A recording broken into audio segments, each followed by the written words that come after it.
Okay, so a product owner takes stakeholder requirements and converts them into tickets for the developers to estimate. What do you think? Part of me screams inside, I'll be honest. But we have to get under the covers here. When it's a stakeholder requirement, what do we mean? When we say a ticket, what do we mean? Very often when we come across interview questions using language that may seem commonplace, we need to question it, we need to interrogate it a little bit more to understand what this organisation means with that word. A ticket. Okay, well, I know in a lot of systems people refer to tickets. I did do a tour of duty in the service desk in my early days of the career, and we had tickets, we had issues, they were often referred to as a ticket. And that I hear a lot across a lot of organisations. In and of itself, it's not a bad thing because it's just a generic term in the same way as a product backlog item is in Scrum. What they mean is some work.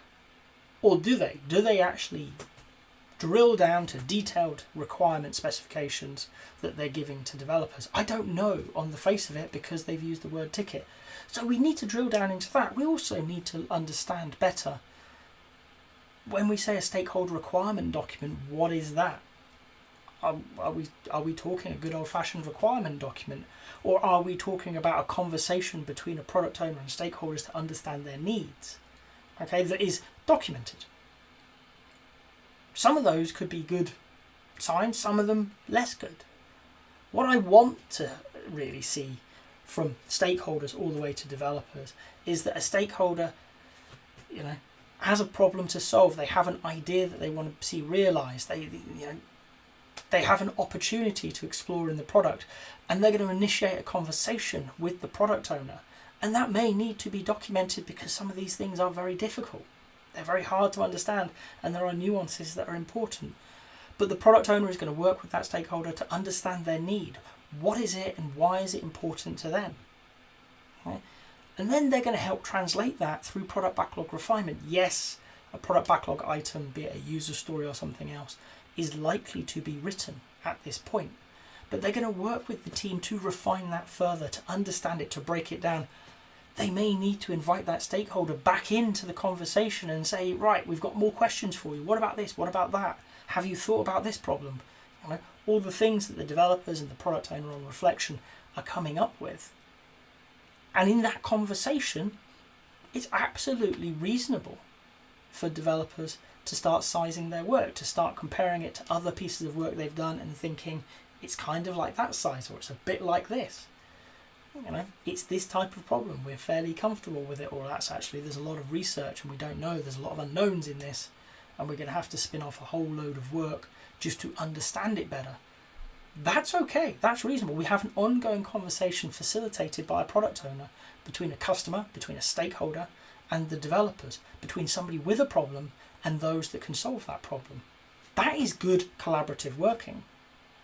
If, however, what they're saying is somebody fills in a document, they email it to a product owner, the product owner plays ping pong a little bit via email to ask questions and things, and then hands it to developers and says, how long will that take? That's not a good place to be. You're not going to be able to solve anything in a collaborative approach. You're not lending yourself to an agile way of working. And I'll be brutally honest, you're not really setting yourself up for success in solving complex problems, because there is no easy conduit for communication. How do questions get back to the stakeholder without being misinterpreted, misrepresented? How do answers go the other way without the same problem? Right? It is the problem we have with those traditional approaches of work, of that belief that we can write down in complete detail a problem that is unknown and unknowable beforehand, in such a way that people who have no connection with it can understand it and implement it. It's flawed as a way of thinking. If that is what an organisation is doing, it's not setting itself up for a lot of fun. It's going to struggle. It's going to say this agile thing doesn't work when in fact it's doing nothing to do with what we talk about when we say agile. So with questions like this, it's about understanding the languages that's in use. What do they mean by requirements document? What do they mean by ticket? Talk about the interactions more, understand, actually take me through that. So I'm a big fan in interviews of people who ask me to expand on questions, who ask insightful questions themselves to understand better the intent behind the questions. And this is a great example for that opportunity. You can start asking, well, when you say a requirements document, what do you mean? Can you give me an example? Could I see one? You know, can you take me through this process? How does it get from stakeholder to developer for them to be able to estimate? And that will give you a lot of insight into what do you think about that? Is it okay?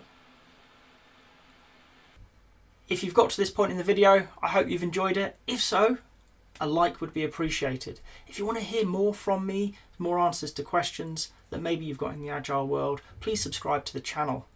And if you've got a question that you really want answered, drop it in the comments. I promise we'll get around to it. Thank you.